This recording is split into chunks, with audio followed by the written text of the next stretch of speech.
Please, sir, I would like to be able to do this because this happens with Senator Rand all the time.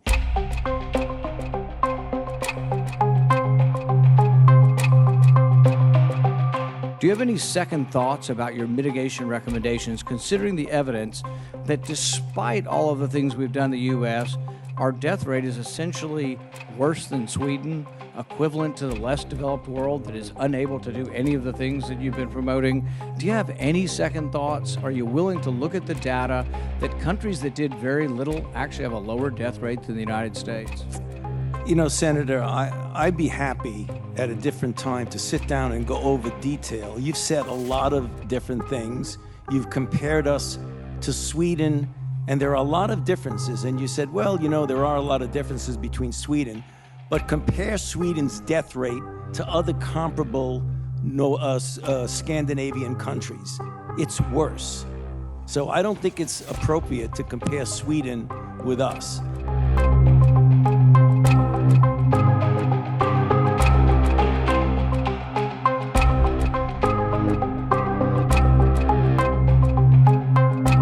In the beginning, we've done things based on the knowledge we had at the time.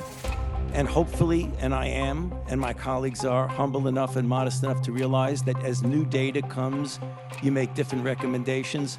But I don't regret saying that the only way we could have really stopped the explosion of infection was by essentially, I want to say shutting down, I mean essentially having the physical separation and the kinds of recommendations that we've made. You've been a big fan of Cuomo and the shutdown in New York. You've lauded New York for their policy. New York had the highest death rate in the world. How could we possibly be jumping up and down and saying, oh, Governor Cuomo did a great job? He had the worst death rate in the world. No, you misconstrued that, Senator, and you've done that repetitively in the past. They got hit very badly. They've made some mistakes.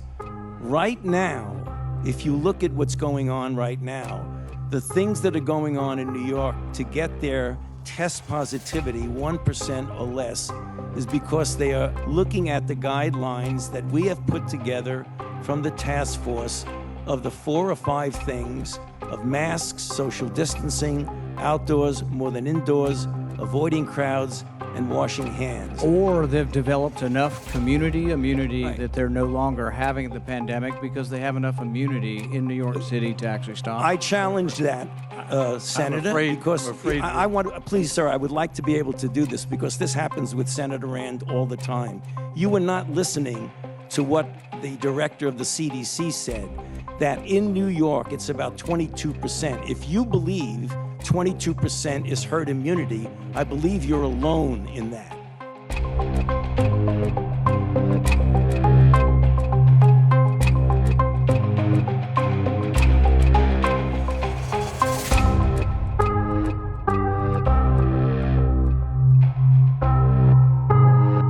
You misconstrued that, Senator, and you've done that repetitively in the past.